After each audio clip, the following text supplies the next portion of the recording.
Listener questions live. It's Friday afternoon for some, Friday morning for others. But we're going to be talking some Cincinnati Bengals. We're going to be answering your questions that you have for us on the team. And they've got a big one coming up this Sunday, no doubt about it, as they host the Los Angeles Chargers. Justin Herbert coming to town, facing Joe Burrow, his 2020 NFL draft classmate, and a big matchup with a lot of playoff implications. I'm Anthony Cosenza, joined by my co-host, John Sheeran. John, I want to apologize to you and the listeners in advance because I do have workers at my house. There's going to be intermittent nail gun noises in the background, maybe some hammering. So hopefully that doesn't distract us too much and or is not too loud. But that's what I've got going on. How are you? You know, I think that's what makes our show great. It's just the genuine, real factor to it. Some people, they just give it off to a producer and they edit it and it comes out like late. No, this is live. This is raw. And our listeners are used to that. So if there's some occasional nail guns in the middle of our analysis, it just is what it is. They know what they signed up for. It just means we are hammering home our opinions and the right answers. Boy. I know, terrible pun. We're off to a bad start. Awesome. Hey, let's we're going to get to some questions that have already been queued up to us. You can get yours to us in a number of different ways. We've got live chats going on the Cincy Jungle Facebook platform. We've got live chat going on in our YouTube channel, on the Orange and Black Insider YouTube channel. And if you're joining us via YouTube, try out that super chat there. We'll take a little bit of priority on some of those questions there. We've got a comment thread going on a Cincy Jungle post that you can leave a comment and question there.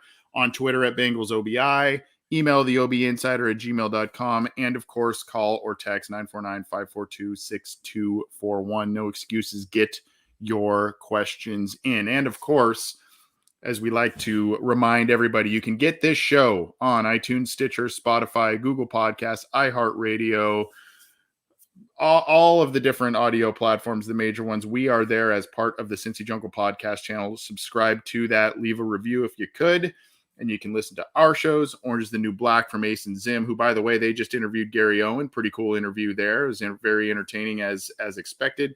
And, of course, Coach Speak and Chalk Talk from Matt Minnick, all part of the Cincy Jungle podcast channel. And, of course, you can subscribe to our YouTube channel if you do like the video aspect of our show and the live feed aspect of our show. You can subscribe to that little icon below John there on the bottom of the screen. Click that to subscribe and then click the bell to be notified when new content is available, when we go live, all that good stuff. See, the nail guns are already happening right there. Boom, ba-boom, ba-boom.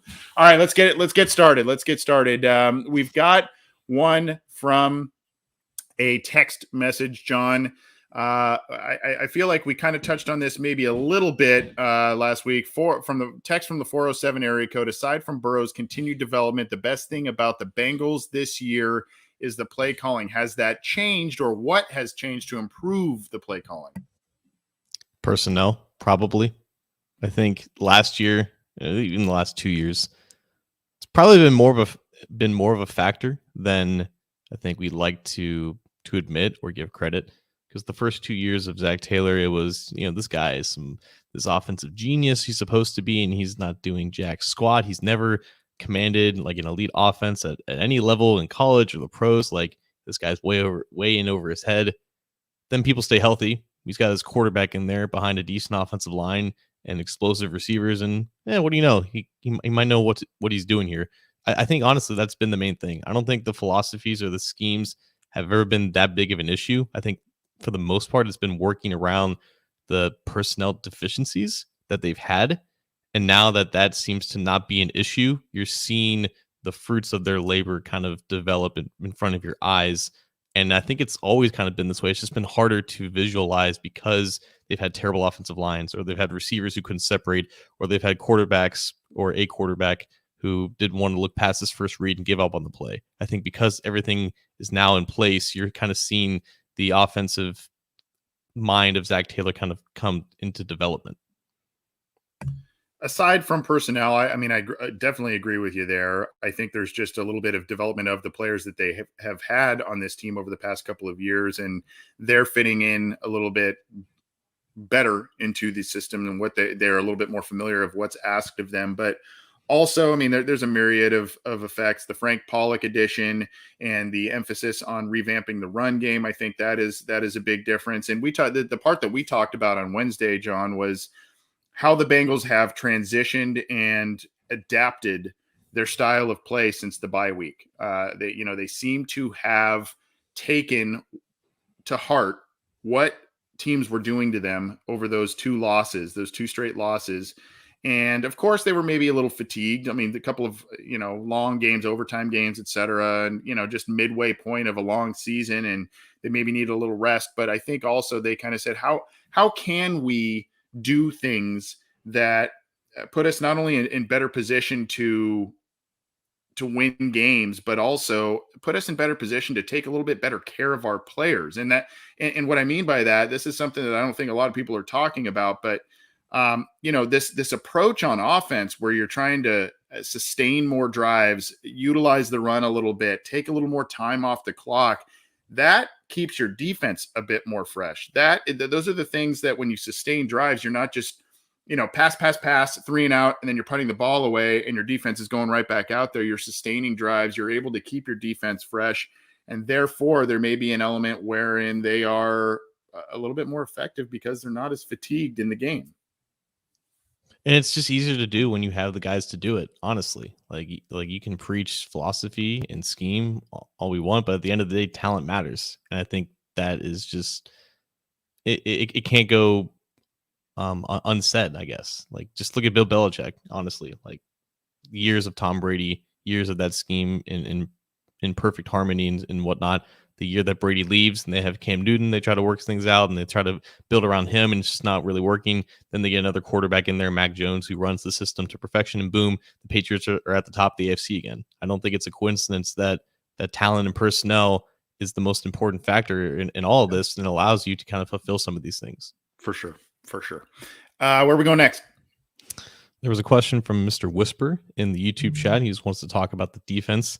He's asking, he believes the defense is very good, but not elite. What do you guys feel they still need to improve on to reach that level? What positions kind of have to be upgraded? So let's start with the first one. It's solid, obviously, but I think Paul Dehner Jr. wrote a pretty good article in The Athletic about how they haven't really faced off against elite offenses, and that could lead to lingering questions as to how effective and actually how good the defense is. So what does need to be improved, just in terms of just overall performance, and then we can kind of get to the positions that have to be upgraded in the offseason. I was thinking about this, and I think a couple of people on Twitter have mentioned this, but man, would it be great to have Joseph Osai right now. And as great as Trey Hendrickson is playing, as great, I think I say this every week. I feel like we're seeing the best pro football being played by Sam Hubbard in his career. Just very steady and feeding off of the talent in the interior of the line, and Trey Hendrickson being a force. And he's kind of been the benefactor of that and has been playing well. He's healthy, so there's a lot there, but just having that one extra additional rusher just to give him a little extra juice, a little extra consistency from an edge rush standpoint. I really wish they had that guy, especially from what he showed in just one preseason game. Just was a monster. May not have lived up to the hype of that one game, but even if he's a guy that as a rotational guy could come in and get you 4, 5, 6 sacks in a season, a number of pressures. I mean, that's just a guy that you wish you had. And obviously, additional and slightly more consistent pressure helps out the back ends of your defense. There's a lot of proof to that. I think also, corner is probably something that needs to be improved. I do think we're getting probably the best we have seen in a handful of games from Eli Apple. So, he hasn't had, from where he was drafted, hasn't had the most stellar pro career, but he's had a couple of really nice games for the Bengals and strung a couple in a row. So I think corner is a spot too. So I've really been kind of thinking more recently about what if Osai was healthy with this team, because I think he'd be a big impact player. In the middle of the season, that was my thing as well. Specifically against like the Jets, I go back to that game and how they just could not get pressure with their front four, and they weren't really blitzing Mike White at all, and that kind of led to everything that happened. And I'm like, okay, if they're not getting production from Hendrickson in a week, is the defense just gonna tuck its tail and just be bad because no one else can win a one-on-one block in the pass rush. But over the last few weeks, we've seen an improvement, not only from Hendrickson, but from other guys on the defensive line who are winning one-on-ones, and just getting pressure with 4 has allowed the defense to kind of just be as effective as they are. And I think they're borderline elite, honestly. Like, you just look at the numbers, they're top 10 in EPA per play. They're top 10 in like success rate and EPA against the run and the pass for all of them. Like, there is no weak spot with this defense right now. And I think a lot of that is also attributed to they're not only getting more sacks, but they're also getting more takeaways. I think they have like 8 in the last 4 games alone, which has been a huge improvement, not only from this year, but just in years past. This defense has not really been known to force a lot of turnovers, which has really helped. So, and just in ways that they have to improve, I think just continuing forcing negative plays and turnovers, like just making sure that that is sustained throughout the rest of the season. Because now I know they faced Green Bay and they faced Minnesota and they faced Cleveland, I guess was a dominant offense against them, but now they're facing 6 straight offenses that can run and pass on basically any team. And that's when they really have to step up and they really have to continue a lot of forcing negative plays and making sure that they're not being gashed with giving up explosive plays. Yeah, I think you said it. What, five turnovers forced the last 2 games, right? And I think they were averaging less than 1 per game up until the bye. So that's been a big difference. And then, of course, you're seeing the Bengals get after the quarterback a bit. And the thing we were kind of talking about, what was it? I think they had 3 or 4 sacks last week against Pittsburgh. They had 2 against the Raiders. So, I mean, they're getting after it a little bit better than they were in the previous 2 games. But, you know, the other thing, John, is those sacks. A couple of those sacks have now turned into those strip sack, big play turnovers that they were not getting. They were getting after the quarterback. They were pressuring him. They were sacking him, but they're now turning into big plays in terms of turnovers. And I think that's a big deal. Yeah. And we've gotten this question before, and we got it from Orange Arrow. Now, Joseph Osai is not coming back this season, even if they go to the playoffs. He was put on IR before the season. He has no chance of returning, even if he is healthy, just to get that out of the way. Yeah. I think our buddy Orange Arrow was asking that. We had a call, but unfortunately it dropped. So we'll try and get back to that in just a second. Come on, Tyrell. I don't know if it was Tyrell. It looked like maybe a different number. Maybe it was Tyrell, though. I don't know. Here is a question from Zach J on Twitter. What is the best free agency? I thought this is the time. This is finally the year where we're not looking ahead to the next year. I thought we were like enjoying what's going on right now, but I guess obviously always looking to improve. What's the best free agency move the Bengals could make next offseason, and why is it replacing Trey Wayne's? Come on, man. It's so easy to slander that dude. Honestly, the only reason why they would need to is financial reasons. A healthy Trey Waynes is still probably better than what you could do on the free agent market at cornerback. Not looking at what the free agent cornerback market is. I know we've talked about potentially them drafting a cornerback in the first round, cough, Sauce Gardner, but like a healthy Trey Waynes, I know that's not been the case in the last 2 years, but I think they would still want to give him that chance unless they see a clear and better option that would be easier on the salary cap. Other than that, I think trying to figure out what to do at defensive tackle, there's going to be potential turnover there. You have Tupou, Larry Ogunjobi, and BJ Hill all entering the free agent market, probably expecting a draft pick there, but you know, which of those guys are you willing to retain? Do you give Tyler Shelvin a bigger role next year? I think that's honestly an underrated position going into the next offseason that they have to kind of to iron out to allow the defensive line to continue to be a solid unit and a unit that carries the defense in a way. That's a really good point. It's not so much that they're not getting good play out of the interior of the defensive line. It's a lot of contracts are up, right? I mean, you've got, I mean, even Mike Daniels, I think he's on a 1-year deal and he's on the practice squad right now. And by the way, go check out his social media. That dude is still grinding this late in his career and had to, swallow the ego a bit and be on a practice squad after being a Pro Bowl player in the league and helping this team out last year. He is still grinding the heck out, doing workouts in his hotel room after practice and all kinds of stuff. So go check out that guy's social media. Awesome dude. Just to kind of piggyback off of that, there was a question in the live chat on CincyJungle.com by Novelist62. What is the word on Trey Wayne's? The word on him, he is one of those guys who's designated to return. It's just a matter of how quickly do you want him to come back, because they gave him that month at the beginning of the year when these preseason, one of the hamstrings hit. Then he had the other hamstring, and then it's now been it's been since the Jaguars game, so it's been about 2 months now. I think they're going to try and get him to return, but they obviously don't want him to get him back too early. Maybe this is a guy towards the, if the Bengals continue to be in a playoff push and or make the playoffs, this is a guy who makes a return then and really provides hopefully an additional boost to the defense. Hamstrings are just so weird and unfortunate, and it was so clear when he was trying to play through it that it just wasn't right. And that was now, like 2 months ago now that he's been out ever since that Packers game or something like that. It at this point, I would just assume that he's not coming back until maybe, like you said, the postseason.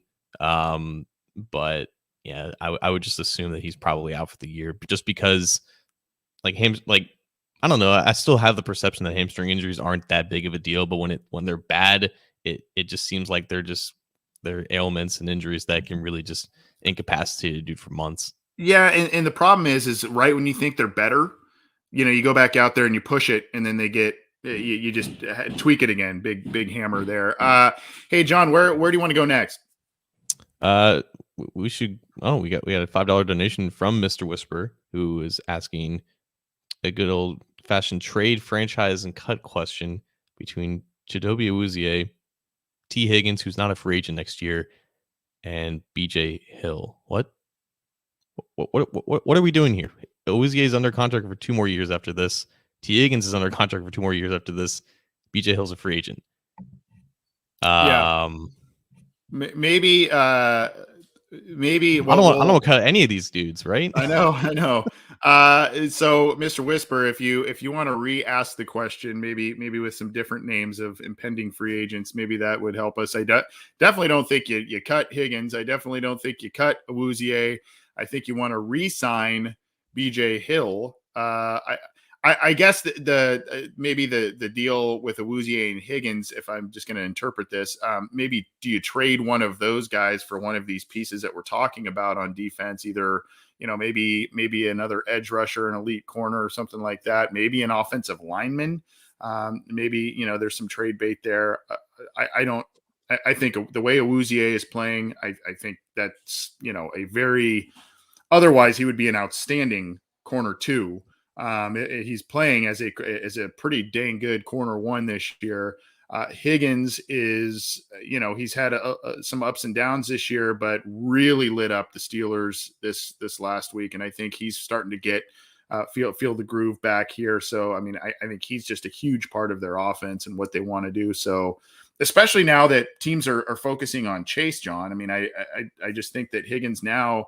I'm a little surprised Boyd hasn't been a little bit more in the forefront these past couple of weeks, but I think especially Higgins now in this last stretch here, with more attention being paid to Chase, I think Higgins is going to be more and more important going down the stretch here.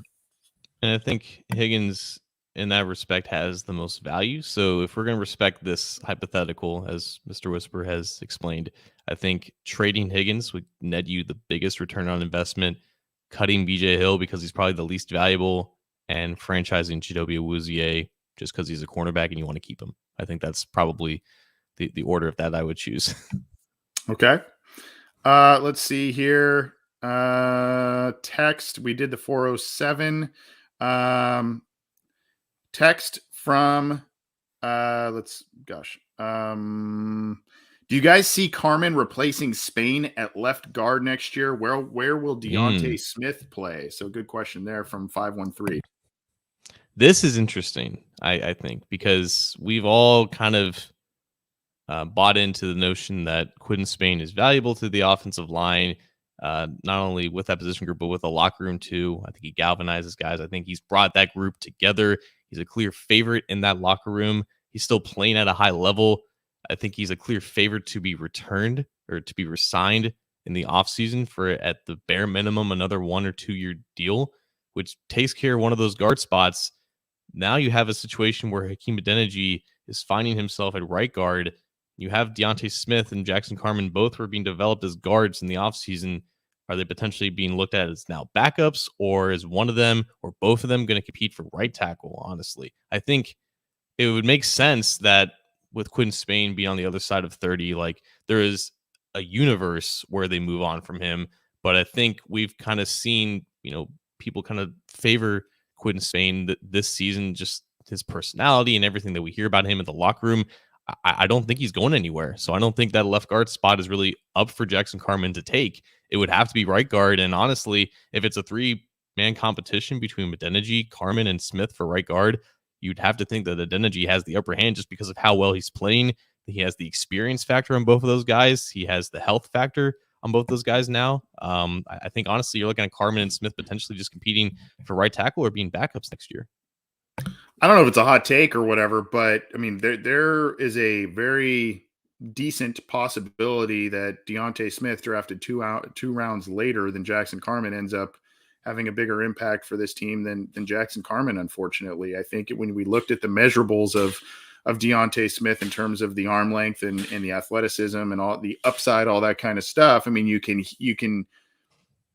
we just kind of fell in love with it. Then he played well in the preseason and all of that. It would have been interesting to see, had he been healthy, what would have happened at right guard this year, if Adeniji would have still been that guy, if they would have given Smith a shot, all of that. I don't know. But I mean, there could be, Carman is probably in the mix at either guard spot long-term, maybe right tackle long-term. I think they like him more as a guard, but it's also kind of the same thing with Deontay Smith. I think that he's got more measurables and things like that kind of tell you that's maybe more of a tackle guy, but they like him at guard, and he played well at guard in the preseason. So, I mean, it's a little bit of a good problem to have, but it also is concerning that your second-round pick, a guy that you really honed in on this year, not only can't crack the lineup right now, but can't beat out a 6th-round pick from the year prior for a job. Obviously, you just want the best guys out there for sure. I think Spain stays. I think they're probably do maybe a 2 or 3 year deal that's a bit more team friendly. He seems to like it here. He is popular. He's playing well this year, John. I mean, PFF scores and whatnot. Spain's playing pretty well. So, I think the team hangs on to him. And then, that also, in order to do that, it plays right into their free agency strategy, wherein they don't like to, in the draft strategy, wherein they don't like to go into the draft having these massive needs and all that kind of stuff. They want to have things largely shored up so they can do best player available for the most part. And here's an angle that can, I think, ease a lot of people's minds, because it, like you said, it's bittersweet because you're not getting immediate contributions from Carman and maybe therefore Smith for maybe a couple of years. But when we talk about this team and retaining offensive linemen, typically they don't like to pay them very much. And what would decrease a guy's value entering his second contract other than not playing that much in the first 3 or 4 years of their rookie deals? If you're in a situation where you have Quinn Spain and Riley Reif, both on the other side of 30, both needing eventual long-term replacements, is it the worst idea in the world to keep both of those guys, assuming that Reif finishes the year strong, and have basically those two locked in as your long-term replacements, backups at those positions? So then you're in a position where maybe they start their first year starting in year 3 or year 4 of the rookie deals. They play hopefully well after years of being developed for those spots. And then you're in a situation where you have long-term replacements who can be affordable because they haven't had a lot of experience playing, and therefore their value on the open market would be diminished. That is the optimistic way that you can look at it if Jackson Carman doesn't find the field next year. Okay, so we have our it's Tyrell time. We've got our buddy Tyrell on the line. Tyrell, what's going on, bud? How y'all guys doing? We're doing good, man. How are you? Oh man, the city, the feeling, everything is just feeling real powerful right now, man. Just dominating some of these long time franchises, and they ain't trying to give us no respect, and they got to give it to us now. For real. But yep. I gotta say though, y'all right on point with that line. It's gelling. We gotta get Spain back. What I about to say? The 2 lineman rookies we got. They growing. They gonna mature. We got good depth. I like Trey Hill, man. I know he our scapegoat sometimes. He get a little penalty very blowout, but I like what I'm getting from him. The secondary, man, is just lit, man. Eli Apple turned into a elite corner, man. I ain't saying I can't say that. Well, he just turned into a real stable corner, man. Stable's a good word. And, yeah. And I really think that the plan is we gonna go ahead and just cut bait with Trey Wayne and put that money right on top of Jesse Bates. Well, that's... and I just want to leave y'all before y'all go. How about you get a new coach, man? USC,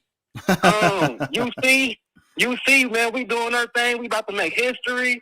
I was gonna tell John, man. We got at least 7 to 8 defensive players getting drafted, man.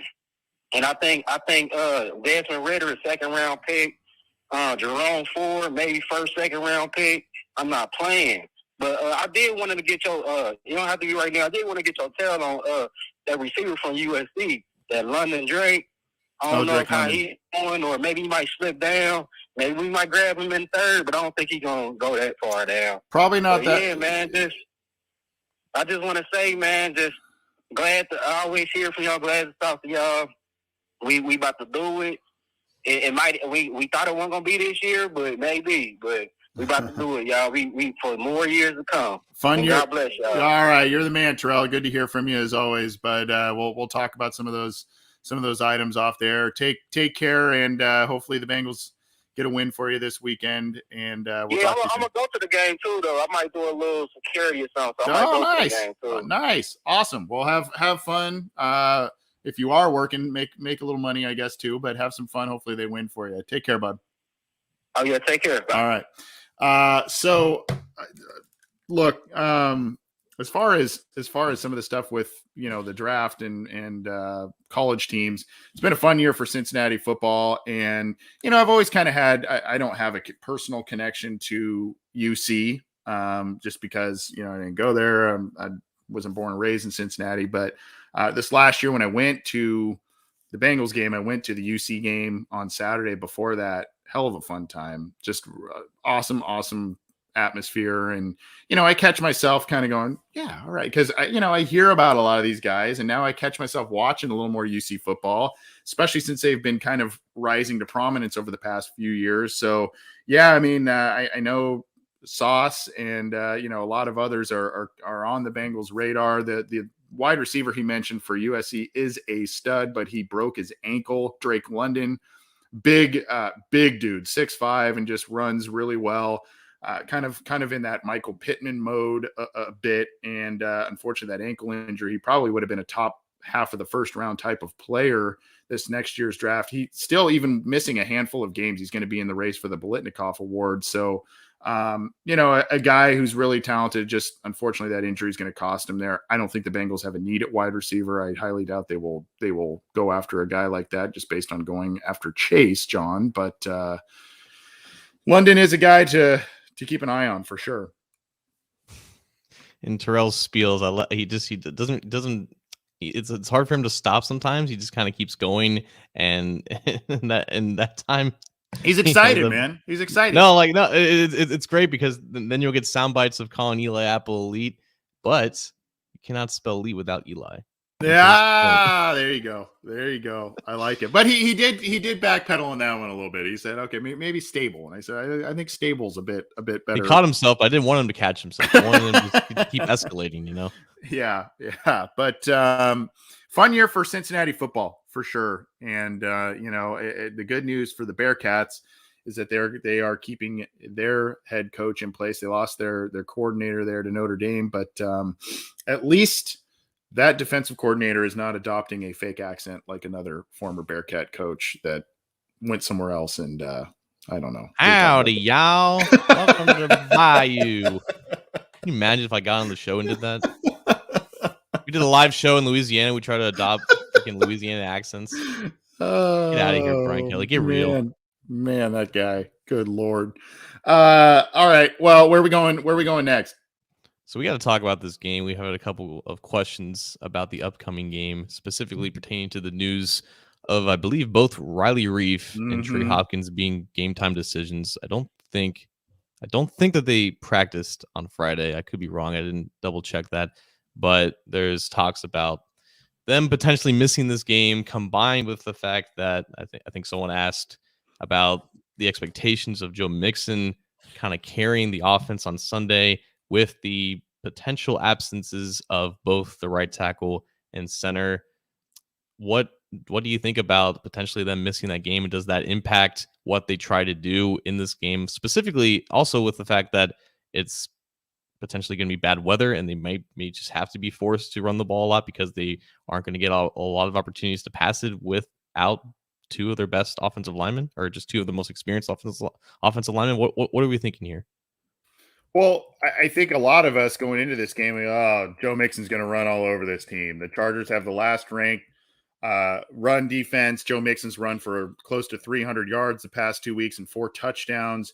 It should be just a Joe Mixon fest, especially with the weather. I think I said on Wednesday, at least a couple of days ago, it looked like it was about 70 to 80% chance of rain by the time kickoff was hitting. So we'll see what happens there. But so it just seems that would be something that plays right into the Bengals' wheelhouse. And then here you go. 2 of your starting offensive linemen are now slated to potentially miss this game. I think they're now potentially game time decisions type of thing. So I don't know, man. I feel like this is something that is a bit concerning and maybe tips the scales, balance them back a little bit towards the Chargers a little bit there. And when you look at total pass yards given up in the season, the Chargers are the 4th ranked pass defense in that regard. They have given up 16 touchdowns, 7 interceptions, and a quarterback rating of 92.7. But I mean, when you rank overall passing yards allowed, they have not given up much. And like I said, they're a top 5 team in that regard. So now if the Bengals all of a sudden are forced to pass maybe a little bit more because of these injuries or what have you, all of a sudden there's a little bit of an alteration to the game plan that plays a little bit more, it would seem, into the Chargers' hands. So something to note. And I mean, what do you do at right tackle then? Is this Adeniji? Is this is it Fred Johnson? What kind of musical chair situation? Do you try out Carman there? I don't know. I don't know what you do there to kind of mask all this stuff. Tyrell was just talking about how he's been impressed with Trey Hill. I like the pick when the Bengals made it, but every time he's been in, he's been a penalty machine. So I can't say that I echo the sentiments, at least from what we've seen in limited snaps at the pro level. Man, he's already got that thing for me. Like, he was in the game for like 2 plays on last Sunday, and there was a flag on the field. Like, this is going to be 63. I didn't even see him block on that play. I just know it's going to be 63. God love Trey Hill, man, but he's got to stop holding. Roy York in Facebook was saying that Isaiah Prince versus Joey Bosa matchup is interesting since they practiced against each other at OSU. That's an interesting thing to note. I guess, yeah, I think Bosa was more of a right end at OSU because Isaiah Prince was the left tackle there. Now they're on the opposite side in their respective NFL careers. But that is interesting. If Riley Reef does not play, Fred Johnson has been inactive when both tackles have been healthy. Both starting tackles have been healthy. But I think Isaiah Prince is more the backup left tackle if he has to play tackle. But the fact that they can only activate 1 per week, I think Prince has just earned that designation as the swing tackle. So if they don't have their starting right tackle, I think that would lead to Fred Johnson taking that spot. And I'm sure he's been practicing a lot this week because Riley Reef has not played. But also, this is the other angle of this. I believe Zach Taylor when he says that both Trey Hopkins and Riley Reef could have played through their injuries on Sunday if they needed to. The fact that they didn't practice this week is obviously not great news, but I think this has been about why the Bengals have been so healthy and good at managing injuries. They're not forcing these guys to practice and work through some of these injuries when they don't have to. So I truly believe that they will be game time decisions despite not practicing. It's just a matter of how effective are they going to be after not practicing or playing since last Sunday. Yeah, so here's kind of a tricky follow-up question I would have. Who would be more important to keep if the Bengals were to only keep one? Who would be more important to keep? I think from an overall talent standpoint and from what the PFF score show and everything, you immediately go Reef, right? But I mean, your center's the guy that handles the ball every single play. Your center's the guy that calls out a lot of the protections and some of the things that are the defense is showing there. So that's kind of a sneaky important position too, even though Hopkins hasn't been playing up to the level that we saw last year. So I don't know. I mean, if the Bengals were to, if these guys are both game time decisions, and let's just say only one of them could play, who's more important? It's kind of a coin flip for me, really. I mean, I know Reef's kind of more the obvious answer, but I don't know, man. Yeah, it's like Trey Hopkins has not been great, but he's been playing better recently, and I think it's important to have that guy who knows what he's doing at center. I'm stupid. I didn't actually do any research before this. Zach Taylor said that Isaiah Prince would start at right tackle, not Fred Johnson. Sorry. I know. I forgot that I'm naming all these other guys and not that guy who's been Dennis Rowland 2.0 and tackle eligible. But yeah, that's probably where they would go. Yeah. And it would also be interesting too to see if, let's say, Reef doesn't play, Prince gets the nod at right tackle. Do they still institute that jumbo package with one of the other guys we mentioned? Maybe a Jackson Carman, maybe a Fred Johnson. I don't know. I don't know if they continue to do that, because that's been a staple of the offense the past 2 weeks for sure. Yeah, I think I had Jackson Carman in for a jumbo package against the Steelers when Isaiah Prince was already at right tackle. So there's precedent with him replacing Isaiah Prince in that regard. And Fred Johnson will probably be active if Riley Reef cannot go. So there's a potential chance that he's in there too. We're going to get to a few more. We'll be here a little longer, but since we've been talking about some various things, and of course, we just had a little bit of Tyrell time. Tyrell time is brought to you by Simbull, SIMBULL.com/OBI is the website, and we are sharing that with you here. Simbull, of course, is the stock market for sports. Simbull.com/OBI. You can go in there and make yourself some money by investing in teams, whether it's the Cincinnati Bengals, whether it's a number of other teams across other sports that they have available. You can make yourself some quick money if you want to do a little quick in and out there, or you can invest long-term and make yourself some money. They have a special promotion for our listeners because they have a special website with that /OBI. John, what's that promotion, my friend? Yeah, so if you go to Simbull.com/OBI and use the promo code OBI, you have the chance and the opportunity to deposit up to $500 to use however you want on the Simbull market. You can invest in NFL teams, NBA teams, MLB teams, Power 5 college football teams, starting this year, NHL teams. The NHL season is now a month underway. If you want to invest in the Blue Jackets, if you want to buy low into the inactive free agency Cincinnati Reds, or if you want to buy high on the skyrocketing Cincinnati Bengals right now, you can do all those things on the Simbull market. It really is the stock market for sports. And if you deposit up to $500, however you want, into the market, Simbull gives you a 90-day money-back guarantee. That means if you want to take out that initial deposit, if you're not having fun in the Simbull market, if it's just not for you, or let's be honest, if you're losing money quicker than you would have expected, you can take out up to $500 of that initial deposit in the first 90 days. No questions asked, money back guarantee, completely 100% risk-free. No excuse to not try out Simbull, the stock market for sports. Get in on some of this money because Simbull is making it really easy for OBI listeners. Where are we going next, John? Let's see here. We had, let's go to, oh my God. Hello, Keanu. John Wick, thank you for the donation of $10. We had a question about what are the chances that Puka gets a chance to return punts this weekend? Heard he was getting reps there in practice this week. I guess this depends on Darius Phillips's health at the moment. He was practicing the last couple days. I think he was like the only positive change on the injury report, at least yesterday, and probably will be the only one today, unless some other guys do practice. So I think as long as Darius Phillips is healthy, he still has that role. But if he has a setback over the weekend, or if they deem him just not ready to go, he might be that practice squad elevation. I think because they're unfortunately dealing with a lot of injuries, I think they have to be careful about who they actually want to elevate off the practice squad. And, they don't have the luxury of just having a bunch of healthy scratches maybe this weekend. So that's something to keep in mind as well. Yeah, look, I mean, I said it on a post on Cincy Jungle that I didn't based on the feel-good win and the team vibe of the win. So many contributors to this huge, really, really one of the, quite honestly, one of the bigger wins I think, in recent Bengals history for sure. I think that the lone, I didn't put him as a loser, but the lone person I would have put as a loser was Darius Phillips. The inexplicable situation on the kickoff return late, really struggled on defense, gave up had an interception go right through his hands, and then gave up the lone touchdown that the Steelers had late.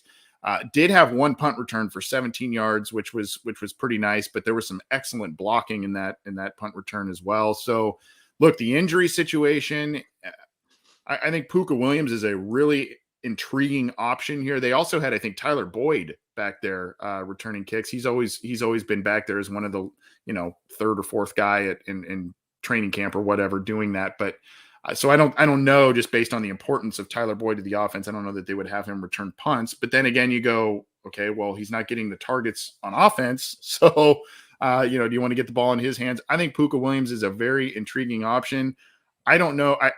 When I saw Darius Phillips on the kickoff return go in and out of the end zone and make that ridiculous decision, I saw Darren Simmons look pretty upset on the sideline. So yeah. I don't know how short that leash is, and I don't know if you want to make a pretty drastic change right away. Someone else had asked if Trent Irwin was maybe someone that they look at. I don't know, but they need some stability there. And unfortunately, the loss of Brandon Wilson in the kickoff return game, he didn't really look like himself early this year either, but the loss of him as a kickoff return option has really hurt the special teams unit. I wouldn't be opposed to it personally. I try and really be up on Darius Phillips because the athleticism there, the big playability is there, but just you have to ride with so much ups and downs with the guy. It's funny because we had a question from Mark Graves earlier. Has there ever been a more disciplined Bengals team? The lack of penalties, the lack of selfish play, the overall cohesiveness of the team. I'm like, yeah, that's true. The one wild card is Darius Phillips. Every single game now, there's one return. Like, what is he doing? It's like you're not expecting him to go AWOL, and all of a sudden he does. Now it's just the expectation that he's going to take a punt return from the 5, or he's going to forget to kneel down in the end zone or whatever. It's just like he's the wild card of the team. He's the Charlie Kelly of the team, and so long as they don't have any turnovers from it, it'll be kind of entertaining at least. Wild card, right? Isn't that from Always Sunny? I love that. He cut the brakes. Yeah. That's right. We're going to get to a few more here. We're going to be here a couple more minutes. We've got some good ones coming our way here. Let's go back to, for the time being, let's go back to the Cincy Jungle comment thread on the post. Gosh, there's some good ones here. Let's see.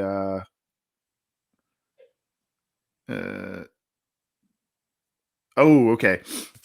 This one's loyal to a fault. Left a couple here. Is there anything the Bengals have shown us which would lead us to be confident that they can limit passing success to Eckler out of the backfield and the tight end? The Chargers seem to have even more of what the Jets had as far as the Bengals' kryptonite is concerned. Plus, excellent wide receivers, a very good young quarterback. We talked about this a little bit on Wednesday. We didn't really provide a solution. So if you've got one, please bring it up and pass it along to the Bengals, John. This has kind of been a staple of the Chargers for a really long time. Awesome tight end play, really, really dynamic running backs out of the backfield. You mentioned LaDainian Tomlinson a couple of nights ago. He was a guy that obviously was excellent as a runner, but was a facet you don't talk about a lot with LT. He was Marshall Faulk-esque in the passing game. And so there was him, obviously Gates and Ladarius Green and others that were very athletic tight ends in the past with Rivers. And now they're kind of keeping that mold up with Eckler and company. I don't know. Are there some good, because no Davis Gaither, he was kind of the athletic guy that they would use a lot in some of these situations. Is this Ricardo Allen time? Is this, Jermaine Pratt, who's been playing a little bit better of late? Is he the guy to rely upon here? What do you think? In that vein, it's been interesting when they go kind of like big nickel. Ever since the Davis Gaither injury, they've only had like Jermaine Pratt and Logan Wilson, the linebacker. They've used Trey Flowers a lot in the box, or at least closer to the line, as almost like an overhang defender, which I feel like is the replacement for Akeem Davis-Gaither. So it's interesting to see if like he matches up with him out of the backfield. But honestly, I look at Logan Wilson. Like, there's been improvements this year for him, but are you really this core piece? Are you really this solid all-around linebacker? Go ahead and match up with Austin Eckler out of the backfield. I think it bodes well for the Bengals that they've done a great job of collapsing down on some of these short routes to the flat. I think a lot of the Steelers game was like Najee Harris or some of these crossing routes for the receivers, and they've done a good job of collapsing down. It's just been the problem of actually corralling on the first attempt, and it's just been basically like a team effort of collapsing down, and at least one of those guys will end up bringing them down short of the sticks. With Eckler, it's a lot of these angle routes that start from the outside and cut back to the inside, and they like to space the receivers to create space over the middle to isolate Eckler against one of those linebackers. So I think either Trey Flowers coming into the box often this game to match up with him, or just Logan Wilson staying disciplined in some of those intermediate and hook curl zones over the middle. So I think those two guys are going to be relied upon a lot in this game. And honestly, I don't have a tremendous amount of confidence, but I also don't think that they're going to get shredded necessarily either. I think kind of what we talked about the other night was maybe a little bit more of a game plan to keep things in front of them and not allow these guys to run free. The caveat is, I mean, Mike Williams, kind of in the vein of a Tee Higgins or what have you, a guy that is big and can somehow surprisingly stretch the field a bit, but is really good at those 50-50 balls. Keenan Allen is a really good route runner, kind of the same deal, not necessarily a speed guy, but can do the occasional deep ball to beat you. So, I mean, there are a number of different things that the Bengals have to be aware of on defense. If you play deep to kind of negate that, then that opens up the short and middle areas of the field for a guy like Eckler to potentially run free. So yeah, big game for Logan Wilson here. Big game for guys like Ricardo Allen, Trey Flowers, like you mentioned. Those guys need to step up. And here's the other thing with it.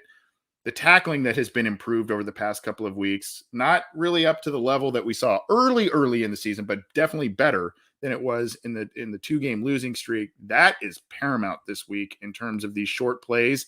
If Eckler's there and he's in front of the sticks with a reception, you got to bring him down and get off the field. That's just crucial. You can't miss tackles, whoever it may be, because that's not only going to be irritating to watch, but it's going to extend drives and inevitably give the Chargers points. Yeah, it's going to be tough. Eckler just, I'm always impressed watching him play because he's just the quintessential, started from nothing as far as an NFL career, came out of a really small school, like somewhere in Colorado, ended up being like a backup to like Melvin Gordon with the Chargers. And, he didn't necessarily win off of athleticism alone. He just kind of just dug in and did the dirty work for a handful of years, and then has emerged as a guy who just knows where to be at all times. And very rarely does he drop the ball. I think he had a drop last week that ended up being an interception. So it's a very rare thing to see him go down at first contact and not haul in one of those catches. So it's just another test for that defense. Where do you want to go next? So we had another donation from Rowdy Every Lap. Thank you for the donation. He's asking about, will Tee Higgins be a factor like he was last Sunday? And honestly, I was looking at Tee Higgins' production before and after the Jamar Chase Ravens game. And I know that Higgins was dealing with an injury early in the season. It's why he missed a couple games in September. But even after that game, it was still Jamar Chase kind of dominating opposing offenses. And then after that Ravens game, obviously the Jets and the Browns did some things to take away Chase. And we saw Mika Fitzpatrick do that as well. And we've seen it hasn't just been the Steelers game where Tee Higgins has kind of popped off a little bit. He's been pretty fairly consistently productive ever since that Ravens game. And I think even more productive, way more productive than Jamar Chase. So I think this past game basically put him out on the map as someone that defenses have to start paying more attention to. And it's almost like it's just the seesaw effect, right? First it was Chase up here and Higgins down here, and now the scale is a little bit even now that Higgins has kind of popped off and put himself on the map with 100 so yards and the touchdown. So I don't know how the Chargers kind of manage this. I know we were expecting a heavy dosage of Joe Mixon in the run game, but you're dealing with the Chargers secondary that's probably not going to have one of its best corners in Asante Samuel Jr. They have Derwin James, but he's not really much of a deep zone defender. He's more of a in the box kind of guy. So you have both these guys and Chase and Higgins dealing with positive matchups on the perimeter, and you don't really have that deep safety for the Chargers to take away some of these deep routes. I think either one of those guys can pop off if they try to stretch the field. Honestly, I don't really know what to expect in regards of how they balance that. Additionally, you might have said this, but I mean, it's the other element is, are the Chargers going to do whatever to sell out to guard the run, right? I mean, are they going to load the box up? Whether that's with James, a very physical safety, a guy who can do a lot of different things, but like you said, not necessarily the deep zone center field type of guy. He can make some plays on passing plays, but I mean, he's kind of a little bit of a rover type of player, kind of a do it all type of guy.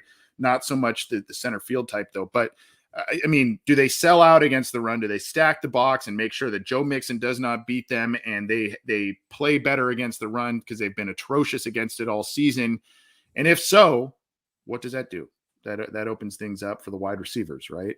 And potentially it could open up, like we talked about the other day, if the Bengals do find some success in the passing game, it could open things up for a guy like CJ Uzomah off play action. So I do expect Tee Higgins to really kind of catch fire this second half of the season. I think that injury lingered a little longer than he would like to admit. We would like it to admit. And then, there was just a lot of forcing of balls to Chase being the big play guy early on. And then now, Higgins kind of having a bit of a bigger role. I don't know that we can expect a gigantic game that we saw against Pittsburgh, but I think, there's going to be some of those. He's going to be a guy that can get a couple of those short intermediate plays and then also maybe a decent long play and get you one of those deeper 50-50 balls in the Bengals' favor. Yeah, I like what you said about how concerned and focused the Chargers will be to stop Joe Mixon, because if their defensive line truly does not come prepared like they haven't been all season, then Derwin's going to spend a lot of time close to the line of scrimmage, and then you're probably going to be dealing with single high coverages, which the Chargers don't typically like to do. Like, they're mainly a too high defense in that Brandon Staley scheme. So maybe they're still married to that, and they still want to keep Derwin back there in more of a half field shell type deep coverage. But you have Michael Davis going up against Jamar Chase, and in all likelihood, Tavon Campbell going up against Tee Higgins. I know that we've said that this is Joe Mixon's week, but those are mismatches that you can't ignore if you're Joe Burrow in the offense.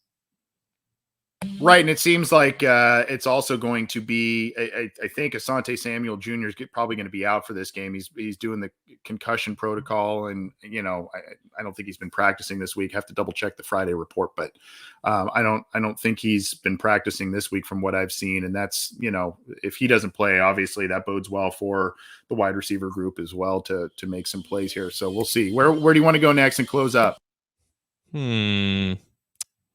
Let's see here. I know there was one, and I think. I wanted to go back to the comment thread in Cincy Jungle. Here's a fun one from Jim and Redding. On a previous podcast, AC mentioned that Big Ben blocked him on Twitter. I would love to know what he did to get blocked. I don't know. I actually don't know what I said. I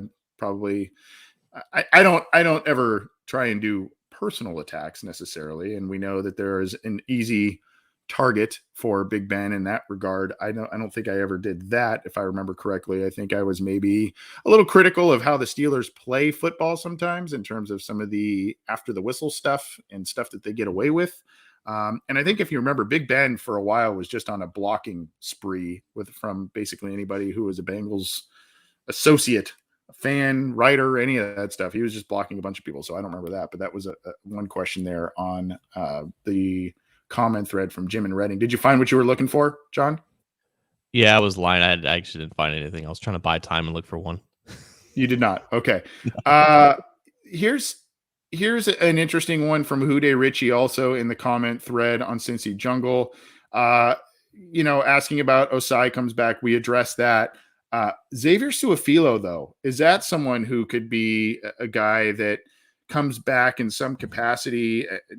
I think for me, it would depend upon what happened. If there is a God forbid, an injury to Jackson Carman, Hakeem Adeniji, Quentin Spain, any of those guys, I think that's when maybe he would be rushed back. But is that a guy that could be waiting in the wings and or maybe be a postseason activation should the Bengals, get that, you get that veteran guy in there, if you will, to help out in a playoff type of push. I don't know. Such a forgotten name. It's honestly kind of been like Trey Wayne's, where he's been here for 2 years and he's barely played. And unfortunately, that's been the case for Xavier Su'a-Filo for most of his career. Like, he's just not been, he can't be counted on to start for an entire season. I think his value just lies in being depth, honestly. And if he can't even be activated to be a backup, then that's an issue. That's an issue for him staying around here for next year. But this year, I think he had like a knee injury that he suffered early in the season, and there's just been no word, or aside from the fact that he's been on the rehab field trying to work back. So I don't think he's going to take like a Deneji's starting spot at this point. But if he is healthy for the playoff push, in case, God forbid, they do suffer injuries, I think he would probably be one of the first guys off the bench if he's able to go. Good stuff. There's really not a different way we would choose to end the show than to have a call from John in Kentucky. So John is joining us to wrap up the show. We're coming in on an hour, and John is joining us. John, what's going on, bud? What's on your mind? Hey, great. Yeah, I've been on vacation all week. What a way to wrap up the vacation than to call Where'd the you go? Black Insider. Where'd you go? I didn't go anywhere. I stayed at home. Had a lot of work to get done at the house. And why go anywhere now that the Bengals are winning? I'm only 100 miles away from Cincinnati. There you go. You know? There you go. Absolutely. So anyway, I was just going to say real quick, I deeply apologize. I was not able to listen to the show, and I just went to YouTube and I saw, well, oh my gosh, these guys are live. I need to get a hold of it right now. So I apologize. No, you're good. Anyway, I think we'll beat the Chargers, but you never know about these trap games. But I just like to go back to where I was talking the other night. I said on the Super Chat, Baker Mayfield, to me right now, the team to beat in this division for Cincinnati is the Browns. And I think Baker Mayfield actually had something to do with the change in Cincinnati. You remember Anthony Cosenza when Hugh Jackson got fired in Cleveland and he went back to Cincinnati? Remember Baker Mayfield? He was whooping us, and he ran over to the sideline, and he was very obnoxiously implying that, hey, see how much better the Browns are now that you're gone? You just stay in Cincinnati where you belong. And that was it. I remember the Cincy Jungle website, most of the Cincinnati fans had it. They wanted changes, and they happened after that year. So I'm not saying I like Baker Mayfield, but he was somewhat instrumental in the changes that have gone on. Anyway, now he's a complete pain in our neck. So how are we going to beat the guy? That's what I want to know. Well, it's like 5 wins and only 1 loss against us. I'm sorry. Go ahead. No, you're good. Really excellent question here, John. Here's the thing with this. It always seems when the Bengals play the Browns, recently, there seems to be extra motivation in one form or the other every single time the Bengals match up with the Browns. Just the way the schedule aligns, the way the various forms of drama that the Browns have gone through in the form of OBJ, in the form of everybody questioning Baker Mayfield, in the form of, are the Browns contenders or pretenders? You mentioned Hugh Jackson. All of these things, it just seems to be the week leading up to the Bengals game, and it just provides this extra motivation for Baker Mayfield to play well. Additionally, John Sheeran, I want to get your thoughts on this too before we get John off the phone here, but it just seems as if the Bengals just do not match up well against the Browns personnel-wise, and what the Browns like to do on offense. They just don't match up well against them. And I think John has a little bit of a point, as weird as it sounds that Browns are kind of a middle-of-the-road team with their record. But the Bengals have proven they can beat the Baltimore Ravens in Baltimore. They've proven they can sweep the Steelers. They've proven that they can hang with and almost beat the Green Bay Packers. This is the one team this year that they didn't even come close to competing with. So I think this rematch is actually a very big game, John Sheeran. What do you think about that? Yeah, you talk about timing. Like this next matchup is going to be at the very end of the season, where either both teams are going to be playing for their playoff lives, or potentially the Browns are going to play spoilers to the Bengals. So timing is also once again kind of on the Browns side there. I think it is just a matchup thing. Honestly, it's the Bengals run defense is decent. But when they run into the offensive line that the Browns have, it's a problem. Like, they don't get penetration, and then Nick Chubb gets past the first level of blocking, and he's one of the most dominant runners in the open field or just past the line of scrimmage as there are. And they don't have necessarily dominant linebackers who can meet him there, and they don't have fantastic, sound tacklers beyond that. So that's why Nick Chubb gives them issues, and Baker Mayfield is a decent quarterback when he doesn't get pressured. And rarely do the Bengals ever pressure him because of that offensive line. Now they have a banged up offensive line. They don't have the right tackle for the rest of the season, and Jack Conklin, who I think, no, he didn't play in that Bengals game. So that still wasn't a factor. Like, the pass rush was an issue against the Browns, and the fact that the Browns defense stepped up, that improved secondary, gave the Bengals fits. They turned the ball over multiple times. It was just a multitude of things along with timing. So it was honestly just the worst possible game that the Bengals could have possibly played against that team. And I don't think the matchups are necessarily going away. They just have to play better. Yeah, and hopefully the Bengals kind of harness a little bit of that chip on the shoulder mentality that Baker and the Browns seem to every time they play the Bengals. I mean, you see here from, I can't pronounce this in the live YouTube chat, but basically MWAESZKX saying, I didn't realize we lost 6 out of the last 7 to the Browns. Yeah. Zach Taylor got a late season win in his first year that was kind of critical for him to get that win. But other than that, it's been a lot of beatdowns. It's been a lot of just embarrassments against the Browns. And for how great this season has been, John from Kentucky, you've been a longtime Bengals fan. You know that these losses do not sit well with Mike Brown. No, and the Bengals have a lot of young players, guys in their early 20s here. I just wonder, do they even realize what that organization did to the founder of the Bengals? It's been a long time ago, but maybe they need to ask the owner, or maybe he needs to tell them, look, my dad was named Paul. Let me tell you how the Browns treated him. Right, I don't like the Browns, Right. So, look, I'm sick and tired of seeing the Browns beat the team down. I mean, it was 25 points. Baker Mayfield was doing whatever he pleased out there. I thought, it's just ridiculous. What's going on? I mean, the Bengals are better than this, and the Browns are not this good. I don't get this. But so that's the game I'm really looking forward to. I know I'm jumping ahead. It's not till the last game of the season, but to me, it's the most exciting one coming up. I think that's the new rivalry. For years, it was, Pittsburgh, and what a strain it was trying to beat them. Now it's clearly the Browns. I mean, Pittsburgh's a joke. We beat Pittsburgh with Ryan Finley. Are you kidding me? Zach Taylor knows what he's doing. Yeah. Zach Taylor knows what he's doing against Pittsburgh, but he does not have any answers so far for the Browns, and that's what I want to see. So, yeah, guys, thanks for taking my call. It's been a pleasure. Yeah, good to hear from you, and thanks as always for your support, not only for our show, but just what we do at Cincy Jungle for the podcast, man. I know you listen, you tune into Ace and Zim and all kinds of stuff. Means a lot. Appreciate it, and we'll talk to you soon, man.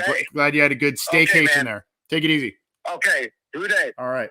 The interesting thing is that Week 18 matchup, John, could very well be winning you're in, right? For either one of those teams, and I don't know, man. The Bengals just don't have answers for that team and what they do against them. It's kind of mind-boggling. And it's weird because the Bengals have a formula against the Ravens, and some teams haven't adopted that formula or don't have the personnel to do it. Other teams have formulas against the Browns, and it's the same thing. The Bengals can't seem to emulate it. So we'll see if they find new answers. I did want to address this one final question, though. I forget who was asking it, but he was asking, is this Bengals team the least penalized team essentially like ever, or at least in recent history? And I did some quick research. NFLpenalties.com only goes back to 2009, but this year the Bengals are averaging about 3.9 penalties per game against them.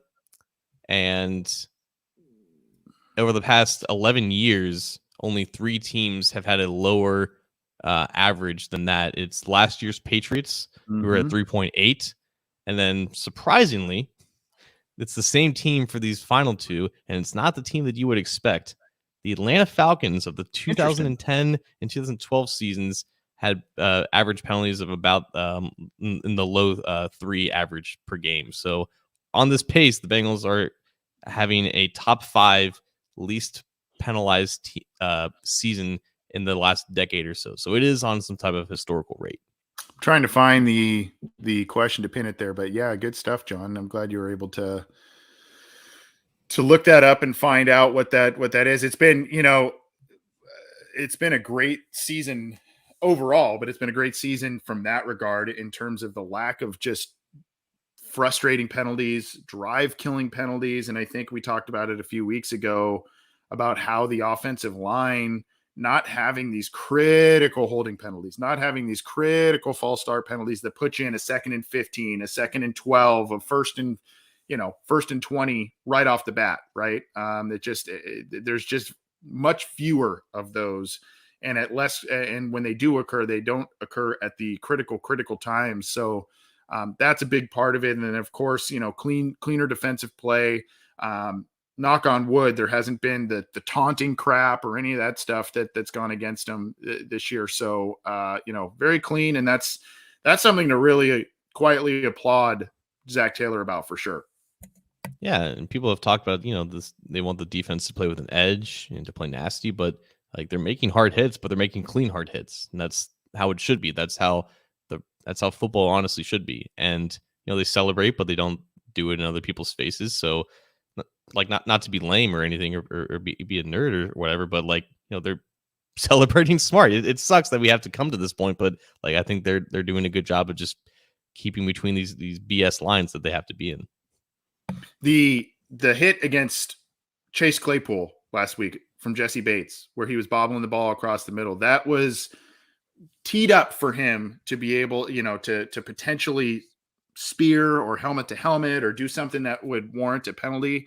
It was a beautiful, granted, Claypool was running open across the middle there, but other than that, it was a beautiful hit by Bates in terms of where he hit him, the ability to be able to jar that ball loose and give a little bit of a physical edge there with that hit. That just kind of was perfect in today's NFL in terms of how you have to play safety. And to your point, they're not taking those just terrible penalties that, and some of the ones that they have taken that have been penalties have kind of been poor calls. You look back to that Jets call, you look back to some of these other things and you go like the offensive pass interference against Jamar Chase last week. You just go, what?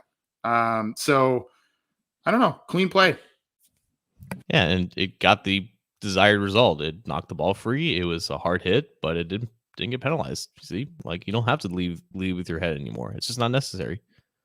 Yep. Well, this is probably our longest listener questions live, but this has been one of our better ones for sure, with the calls, the texts, the live chats, the super chats. Thank you very much, especially to those who submitted super chats, and of course, all across different platforms. We tried to get to questions on every single platform if we could. There might have been an email that came through that we did not get to, but other than that, I think we got to a question on every single platform that we could. John, anything else before we hop out of here, man? Big game Sunday.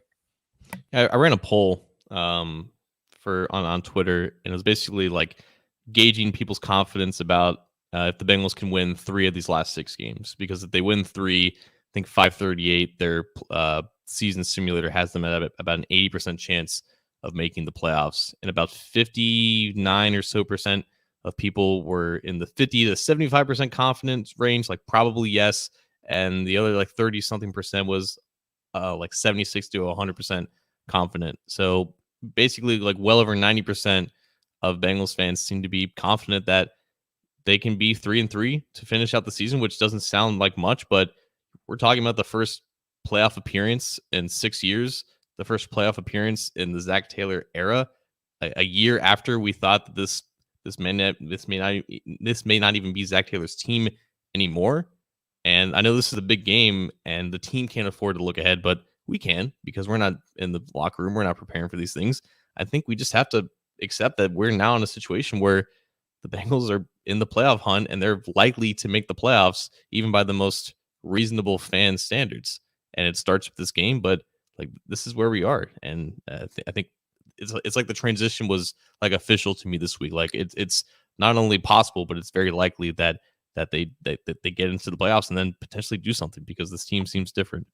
Yeah, because one of the teams that they will likely face it, should they get into the playoffs, is one that they will be facing these next handful of weeks, or one that they have already beaten so far this year, whether that's the Steelers, the Ravens, all the Raiders, any of those teams, or the teams coming up here. I mean, they have a chance to face off against them once again. So that's the thing. And here, to your point, John, I mean, this has been a year of a lot of big moments and a lot of big games, and the Bengals very few times have shrunk like they'd had many others under Marvin Lewis, Carson Palmer, Andy Dalton, etc. This is, now you can talk about the Green Bay game and all of that. Yeah, they kind of blew that one. They had a couple of missteps, but I mean, big moment in Baltimore, they killed them. Big moments against Pittsburgh twice, they killed them. Big game against Las Vegas, they came in and beat them up. So, I mean, largely they have stepped up when the pressure is on. The pressure will be higher these next handful of weeks for sure. But I think right now it's odd to say, as young as this team is and as inexperienced as some of these people on the staff and players on the roster are, the confidence level is, in terms of them coming through and winning the games they need to win to get into the playoffs, it's a little bit higher than I think we can say it's been for quite a while. And I think it's because you have moments against those good teams, the Steelers and Ravens specifically. You have a plan and a formula that works, and ultimately kind of boils down to that quarterback. I know the running game has been playing well, and people love to comment on that in terms of just playing at this time of the year. But I think the Joe Burrow factor is real, and I think it's translated for this entire team. Absolutely. Well, thanks, John. Appreciate you making time to carve out and join us today. Thank you, everybody who submitted questions and tuned in live. Thank you for those who tuned in after the fact. Again, you can get this show on your favorite audio streamer, iTunes, Stitcher, Spotify, Google Podcasts, iHeartRadio, any of the major ones. We are on it as part of the Cincy Jungle podcast channel. So you got to look up Cincy Jungle as the podcast channel, which includes our show, The Orange and Black Insider, Orange is the New Black from Ace and Zim, and of course, Coach Speak and Chalk Talk from Matt Minnick, all available. So subscribe, leave a review. Also, do us a favor, subscribe, and give us a thumbs up if you could on this for the YouTube channel. We are so close to 5,000 subscribers on the YouTube channel. So get us to 5K, and maybe we'll do a giveaway of some kind for some folks. Have a little fun with it. But at any rate, have a good weekend. We'll be back for the post-game show, hopefully talking about a win against the Chargers on Sunday. And we will talk to you soon. John, have a good rest of the weekend, bud. You as well. Hopefully that house gets taken care of. I know. It's so frustrating. Sorry again about the background noise, folks. Take it easy, everybody.